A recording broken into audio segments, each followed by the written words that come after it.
I keep the map board lit at half power because full brightness draws the wrong kind of attention. The station and the tunnels hold the light without spilling it into the dark, and the quiet hum of the switchgear tells me the grid below the city still breathes. We have painted every lever and breaker with hand numbers. We have coded the lines by our own rules. The south loop is blue, the museum branch is green. The closed line through the old financial district is gray with a black stripe. Gray with a black stripe means no access except escort, no exceptions, and no curiosity runs. From this room, a stage built out of welded desks bolted to 2 maintenance carts. I watch the cameras, listen to the radio traffic, count diesel hours, and pretend I can keep the math under control. We built our fortress the way a mechanic builds a long-shot project.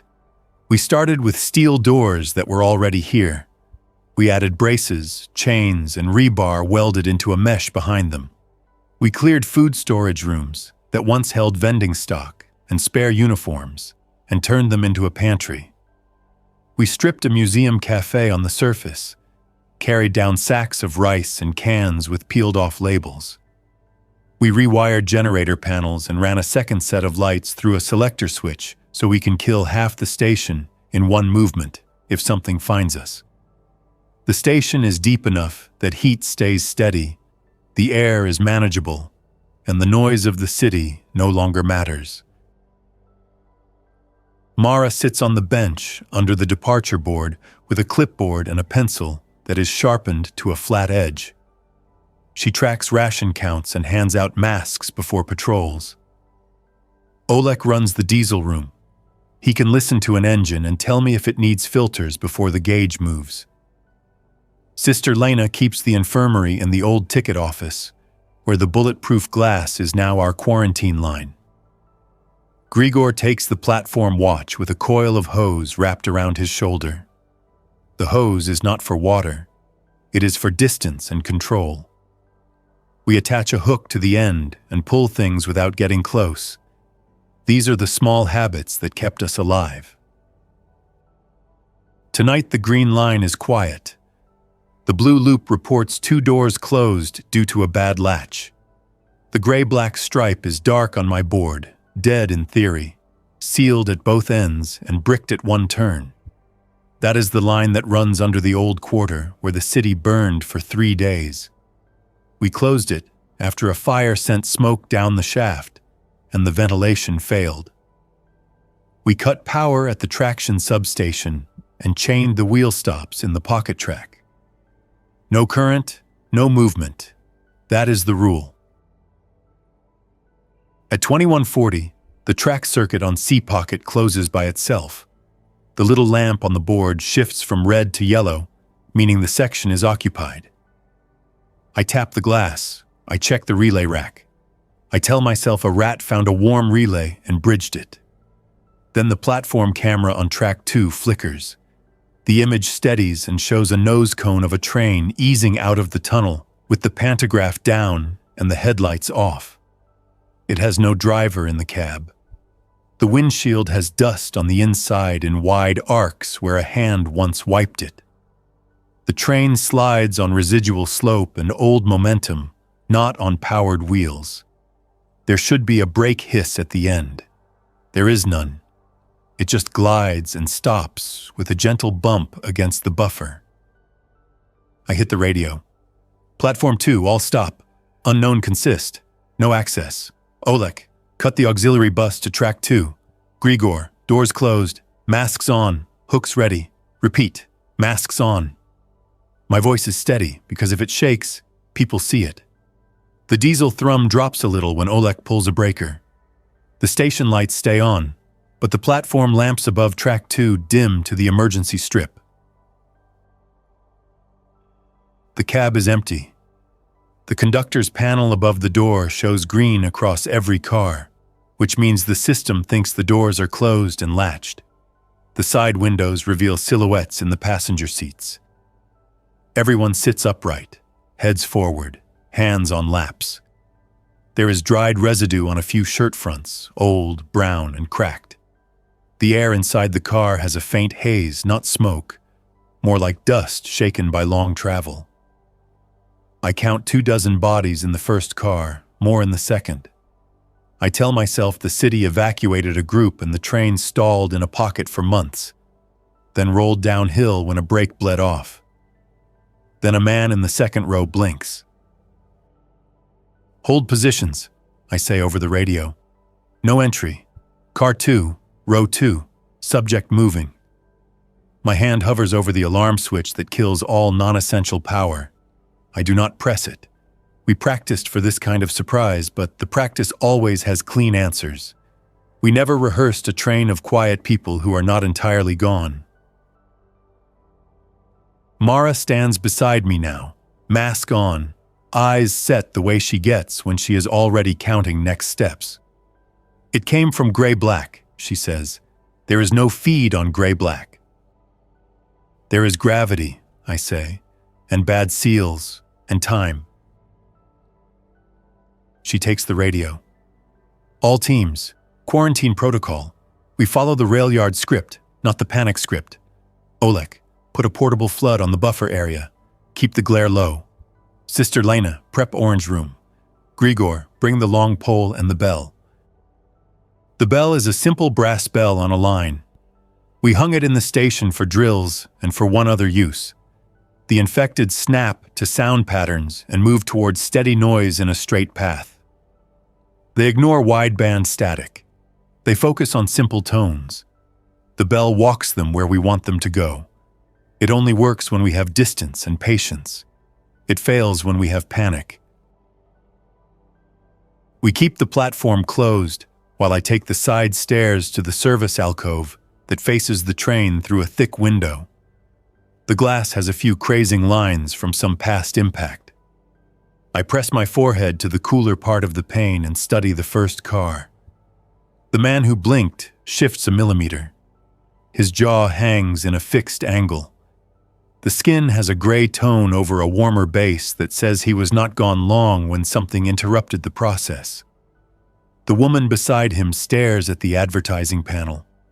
The poster behind the scratched plexiglass shows a smiling tourist walking past a fountain that no longer runs. The woman's pupils do not track the light. "Air sample," I say, and Yulia slides a wand through a gasketed port near the door. The pump ticks. The little sensor on the handle reads moderate carbon dioxide, low oxygen shift, trace organic vapor, no ammonia, no smoke. The line is holding stale air, not a hot contaminant. That does not make it safe. It only means we pick our hazard. We built the orange room in the old staff lounge. We sealed the door with overlapping hinges and added a negative pressure fan on a dedicated duct. We have a bench in there, a shower head, a drain grate we clean with bleach, and a rack with plastic aprons and face shields.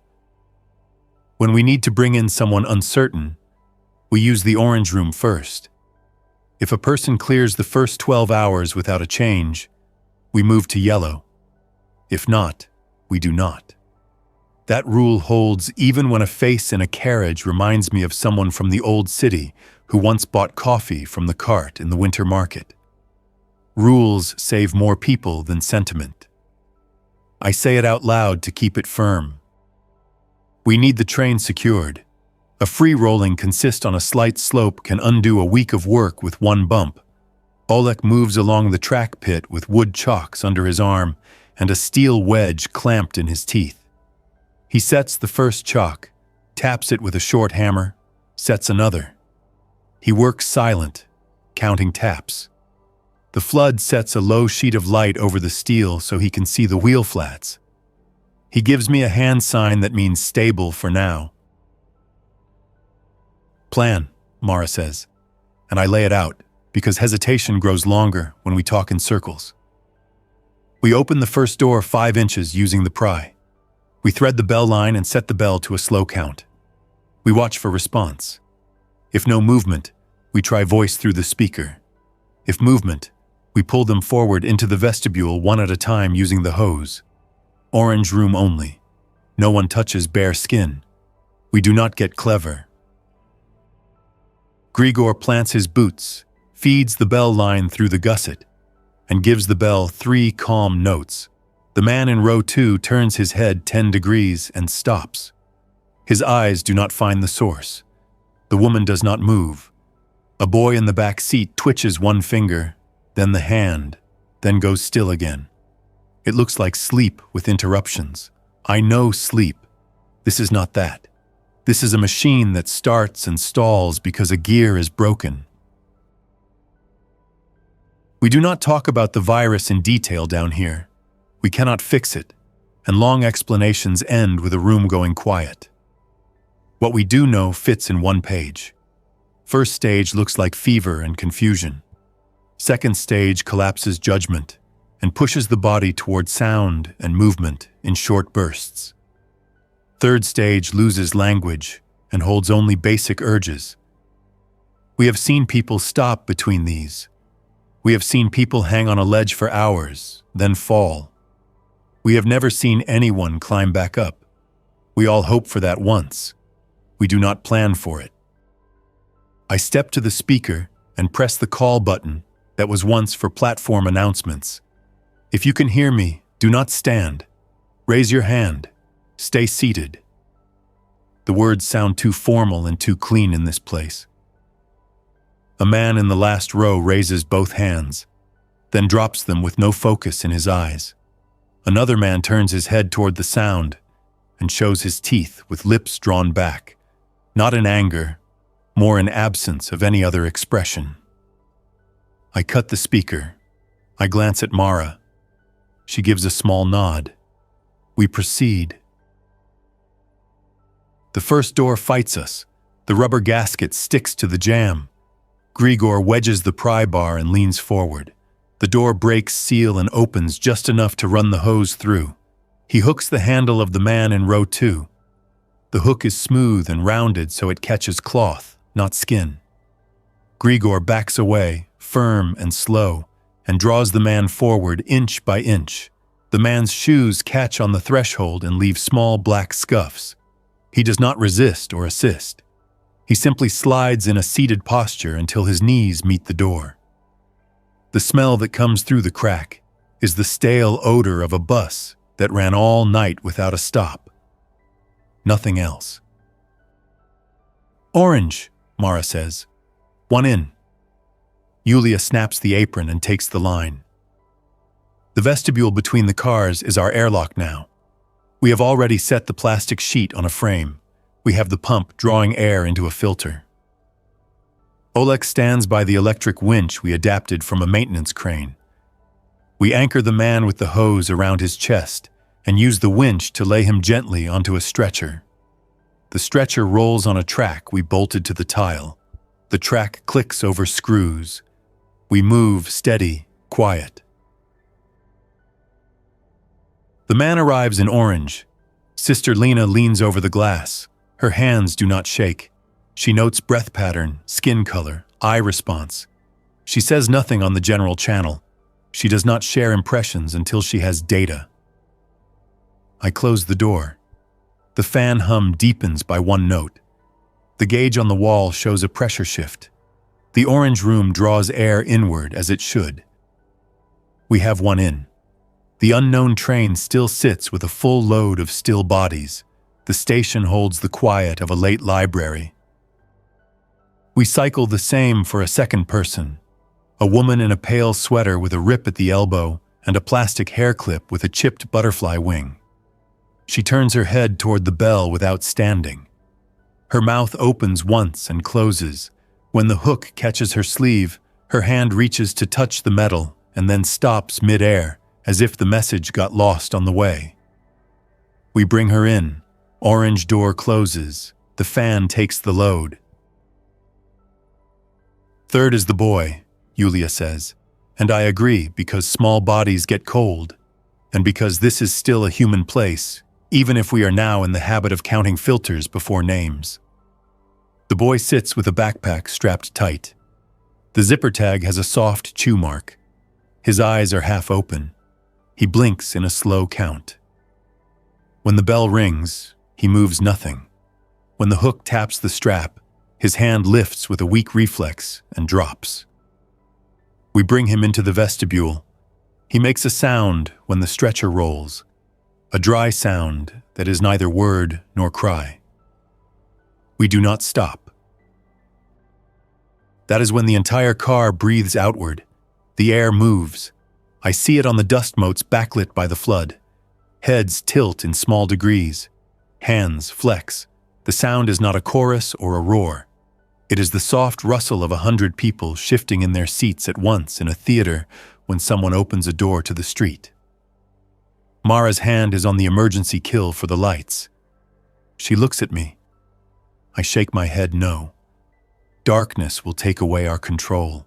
We need them to see the bell, not us. Grigor sets the bell to a slow, even count. Ding, pause, ding, pause. The bodies settle. A man in a dark coat in the third row stands up in one smooth movement and hits the door with his shoulder. The small opening does not yield. He does not pound. He stands with his head turned toward the bell. His mouth hangs open. The skin under his eyes has that shadow that we all know too well. He stands and does not shift. We do not open. We return the bell to a slower count, then a stop. The man sits again in a single tired collapse. The rest remain seated. We have to know where the train came from. If the gray-black line is not sealed, something else can find it. I send Idris and Polina to the East Service Tunnel with a chalk bag and a hand counter. They will walk to the bricked sector and paint a mark every 50 steps. If the marks vanish under new dust patterns, we will read it. If footprints show a pattern, we will measure stride and shoe. Idris carries the small camera that writes to a card, because memory is a better witness than fear. The diesel hours do not care about visitors. I have to nurse the generator through the night. We rotate fuel barrels by date and weight, keep a log, and never let the day's emergency erase the fact that machines ask for their due at the same time every shift. I send Oleg for a filter change while we hold the platform. He can do it in 5 minutes with a wrench and a rag. If we skip it, the engine will blow soot into our bedrolls. He will be back before we open another door. Routine wraps around the crisis and keeps the shape from warping. In orange, Sister Lena draws small samples and tapes names to vials. She speaks one sentence on the private channel we reserve for medical. First subject, shallow response to light, no swallow yet, no rigid limbs. Second subject, similar. Child, slower blink, no purposeful movement. Her tone is clinical without stripping away respect. She says subject because that word maintains distance we need to keep other promises. She hums when she works. She does not know she does it. The tune is always something from the station's old chime that used to play when a train arrived. The water pump kicks. The gauge on the panel jumps. The pump is on a pressure switch and should not run unless someone opened a valve. I check the kitchen camera. The sink is empty. I check the washroom. Empty. I check the hose rack. The hose line shows a slow drip. That is not enough to trigger the pump. Then the platform camera shows condensation blooming on the windows of the second car. That car is warming. Moisture from lungs is fogging the glass. The pump is only the pump. The train is the point. Air, I say. We need fresh air through that consist without venting into the station. We built a hood out of sheet metal and plastic sheeting for a job last month. We used it to paint locker doors with minimal fumes. We can mount it over one door and run the duct to the old exhaust shaft near track 4. It is slow but better than guessing. Yulia runs for the kit. Oleg returns and takes the blower. We move with the calm steps of a plan we wrote during daylight. While we set the hood, Idris returns on the radio. Wall at Sector G intact. Bricks hold, dust thick, no prints. Found scuff marks at the pocket switch, fresh. Grease on the throw bar. Someone moved it in the last week. Someone from the surface, I ask. Or from below, he says. We found a tool mark on the padlock. Not our lock, not our cut pattern. Teeth are irregular. Could be a hand file on a cheap key. Whoever did it had time and no supervisor. The hood goes up. The duct hums. We draw air from the first car. The fog on the windows thins. The skin tones on the nearest faces shift from wax to a dull human shade. I hate that shift because it makes hope stretch a few inches, and hope at the wrong time is a blade with a broken handle. We need to carry it carefully. We open the door another inch and keep the bells steady. A woman 2 rows back turns her head and sees me through the gap. Her eyes meet mine with nothing behind them for half a second, and then something small stirs. Her mouth moves. No sound. Her brow creases in the way a person frowns while trying to place a name. Her hand lifts and presses against the window. Her palm leaves a print in the fog. I speak on the speaker again. Do not stand. You are safe for now. We will bring you out one by one. The word safe is a risk. I use it anyway. We bring 3 more into orange. The room fills. The fan draws hard. The motor warms. I put my hand on the casing to feel the heat rise through the metal. It is the kind of detail that tells me when a part is working near its limit. We cannot push many more through this routine before the system tips. We need a second orange, and we do not have one. Mara sees it too. We split, she says. We take the first car only, seal the others. We pull the train past the curve to car 1 and set car 2 and beyond behind the chain door. We stabilize in shifts. We do not try to save a whole city tonight. She does not mean to sound hard. She means to keep us here tomorrow. I nod. We need traction power for a controlled roll. We cut the 3rd rail earlier. We will have to winch or use gravity. The grade down platform is gentle. We can chalk and release in steps. We set the wedge and pull the first car a meter forward, using the chain hoist that once lifted the motor bogies. The wheels protest in a low scrape. The bodies inside do not react in any coordinated way. A few heads loll. 1 foot taps the floor twice in a pointless kick. The bell stays steady. We slide the car into position under the best light and fix the chocks hard. Then we close the intercar door behind car 1 with a strap and a bolt through the handle. We have carved a problem down to the size we can hold. Noise on the surface sometimes rides down the ventilation shafts in strange ways. It carries through bends and turns into a buzz without source. Now, in a pause, I hear a faint clatter that does not come from our gear. It is distant and regular.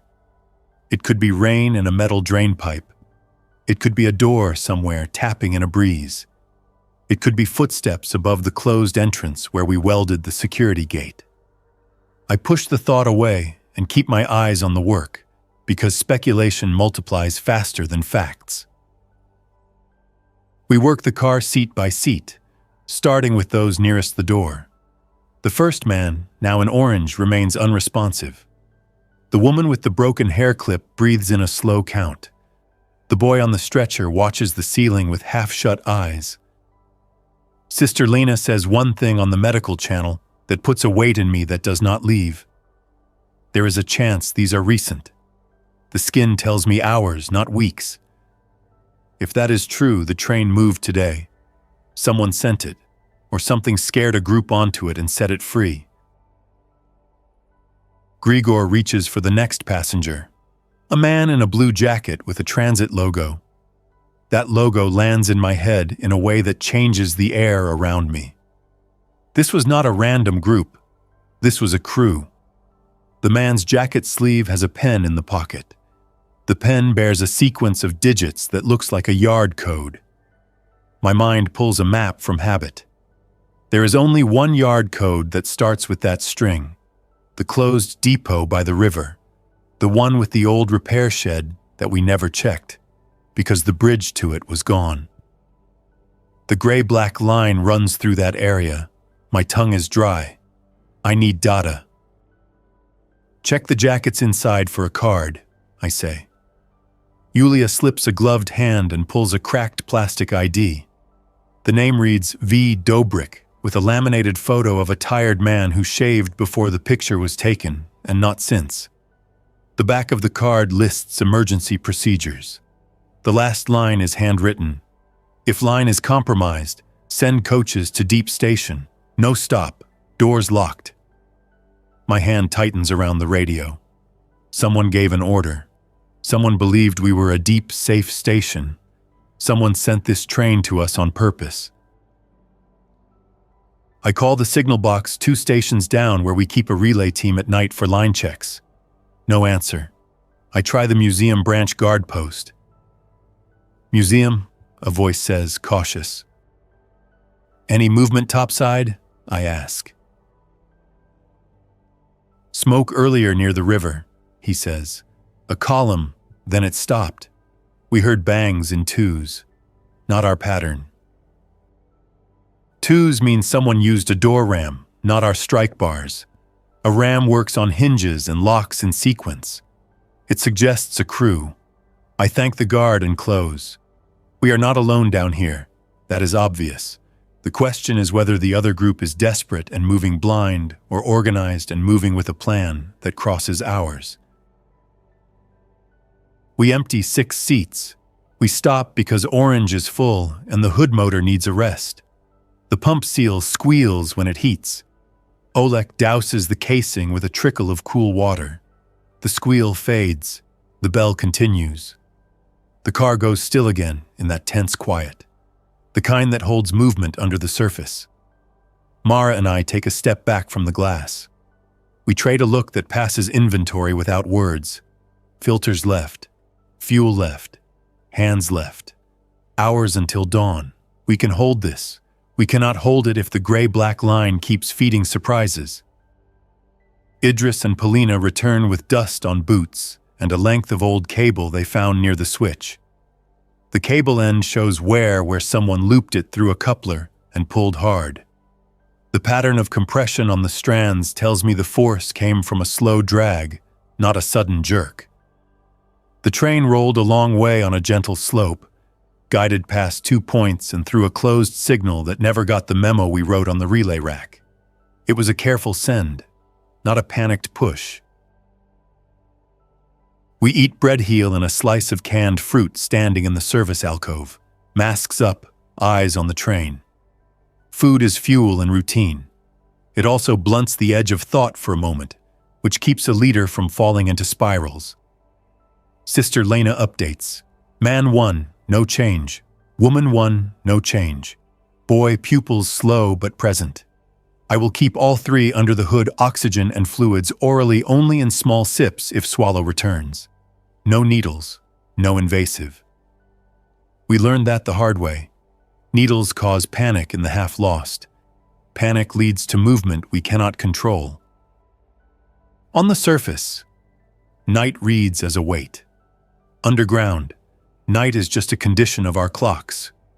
We measure it by generator load and shifts and the way the air grows colder in the outer tunnels. The camera on the upper stairwell shows wind pushing dust under the gate. Something heavy thuds once against the bars and goes away. We ignore it. The station is a box within a world. We cannot fight on 2 fronts. We resume. I reach for a man in a suit with a broken cufflink. The hook catches his jacket. His head turns slowly toward the bell, then toward me. His eyes focus for one breath. He mouths a word. It could be a name. It could be water. It could be nothing. I do not guess. I bring him in. He weighs the way a person weighs who has not stood for hours. My shoulders pull with honest strain. The work feels right because it is the only thing I can do that matters. In the rear of the car, a woman stands. She does not shamble. She stands in a careful, deliberate rise that unnerves me more than a charge. She looks at the bell, then at the door, then at me. Her gaze is steady and not empty. She takes one step into the aisle and stops as if she reached an invisible line. She raises her hands, palms open. She does not speak. Her mouth holds a small tremor at the corner, a sign of effort. I hold up my hand in return. "Do not move fast," I say on the speaker, slow and clear. "You will get help." She nods once. A nod is a human thing. It breaks a rule in my head because the half-lost do not nod. She sways, catches the seat back, and sits again. Her eyes never leave me. I mark her seat number. I write present. That is not clinical language. I use it anyway. We bring two more. The hood motor whines. The filter gauge creeps toward the red. Oleg taps it with a knuckle. The needle stays. He gives me a shoulder tilt that means 10 minutes. I tell the station on the public channel to prepare for possible power cut if the hood fails. A cold flush of air through the tunnel will not be pleasant, but it will keep the pressure gradient honest. The generator will complain.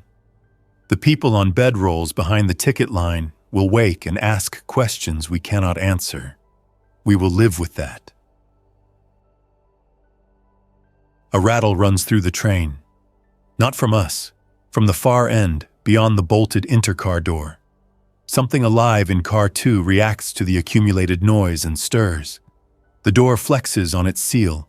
The strap holds. The bolt tips. The sound stops. Whatever sits in car 2 sits down again at the whisper of the bell.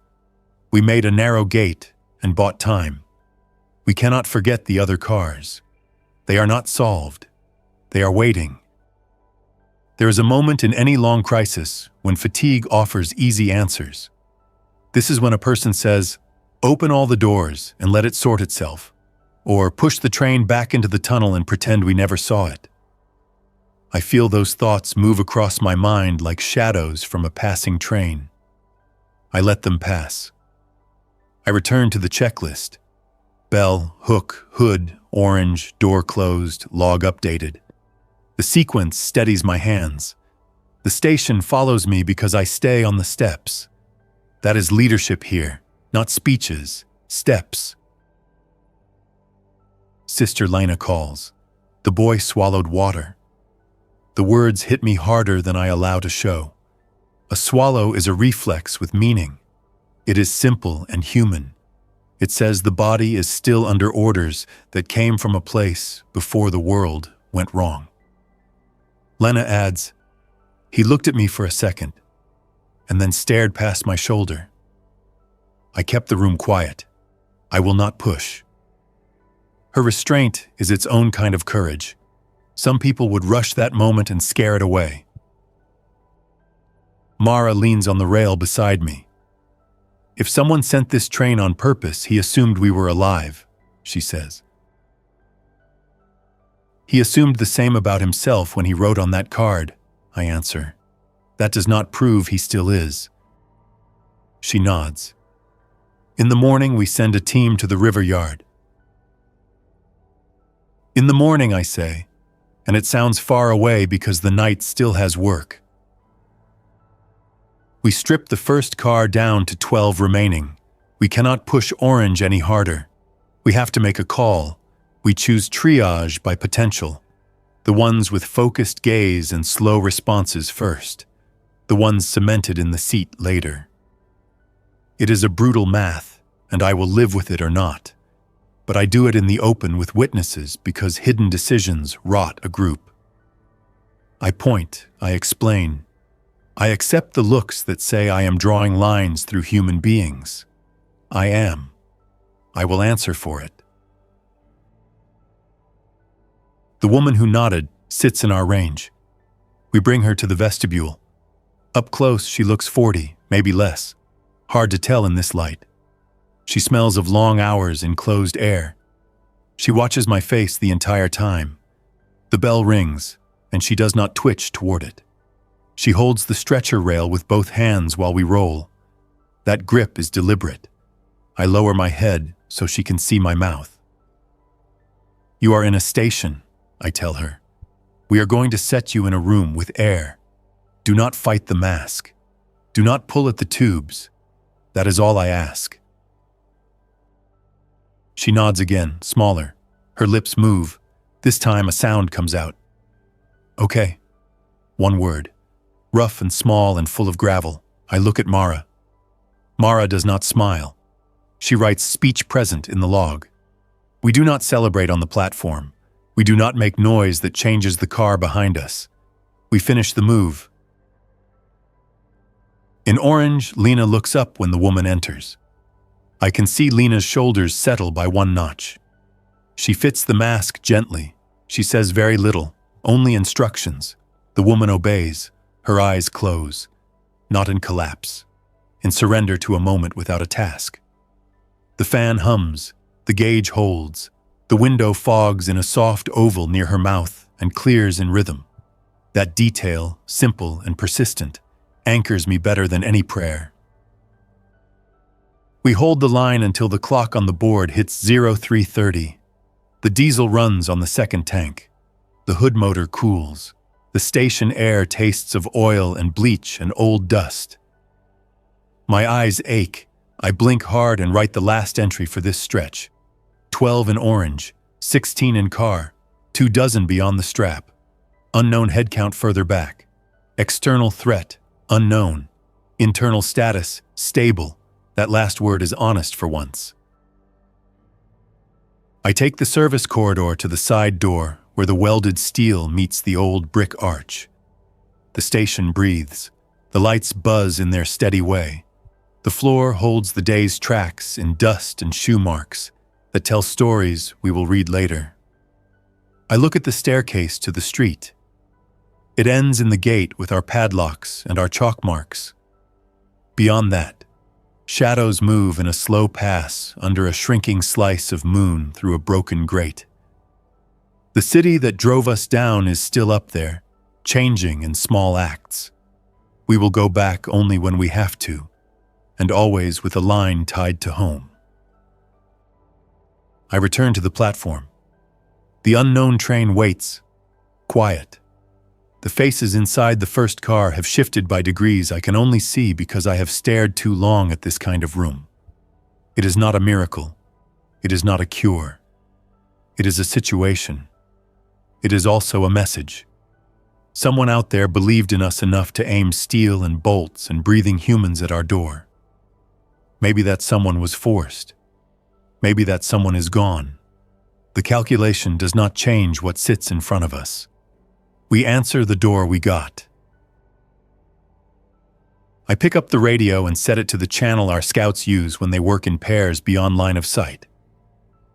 At first light, I say, Team River moves. 2 engineers, 1 medic, 1 runner. No heroics. We want origin, not trophies. If you find a living person with a key to this mess, bring him. If you find a switch that stops this, flip it. If you find a locked room with a note, read it and photograph it. Use chalk, leave arrows, follow the map. Return by noon or if contact breaks for 10 minutes. No exceptions. My voice does not climb. It does not need to. The task will be hard enough without drama. Mara signs the roster. Idris and Polina step up without speech. Yulia looks toward Orange and then at me. I will stay on the hood, she says. Lena needs hands. She is right. We keep our best operator on the fan because air beats bravado. I squeeze her shoulder in thanks. The gesture is brief and not for show. We run on these small acts as much as on diesel. The bell rests. The car sits. I close the little window in the service alcove and lay my palm against the cool glass. The station is a box of choices and consequences. Up top, the city makes its own rules. Down here, we make ours. We do not promise more than we can hold. We do not fold when the plan meets the thing that was not on the list. We add a line and keep moving. I write one last note, before the action turns to waiting. If the train came from the river yard, the closed bridge is not closed to everyone. If someone found a way, we can find it too. I cap the pen. I tuck the book under the console. Then I stand on the platform and watch the car in the thin light. A face in row 3 tilts toward the bell, then toward me. The mouth forms 2 quiet syllables that I cannot read. I nod once, slow. The night answers with a low rumble from far down the gray-black line, the sort of sound that tells a worker to set his jaw and fetch another set of chalks. Dawn will not paint the station. Dawn will show up in the diesel pitch, in the way men and women sit up on blankets and tie boots and reach for masks without complaint. It will show in Mara's hand on the roster, in Idris's fingers on a flashlight lens, in Polina's chalk marks fresh and clear on a tunnel wall that has not seen sun in months. When it comes, we will roll the train a meter more, and then a meter more. We will break the night's problem into day-sized pieces. We will go to the river and learn what waits there. If a friend sent this train, we will thank him. If an enemy sent it, we will learn his pattern. Either way, we will keep the lights that matter and the doors that hold. For now, I sit on the service stool beside the console and set my watch alarm for the next generator check. The fan hum holds steady. Orange breathes. The car waits. The station stands. I close my eyes but do not drift. The work will wake me soon enough. Outside the glass, the woman who nodded rests with her head against the window. The fog from her breath grows and fades and grows again in a patient rhythm that holds the room together. I watch it, measure it against the slow count in my head, and let it carry me through the last hour of night. The next sequence begins when the watch alarm clicks and the fuel gauge asks for hands. I rise, cross the platform, and reach for the wrench. The day is here, even if the sun only lives in memory. The train does not care for poetry. It wants torque and air and a path. We will give it the pieces that keep humans breathing. We will not overreach. We will not look away. The city above can have its arguments with smoke. Down here, each step is a brick in a wall that still stands. I lift the panel and get to work.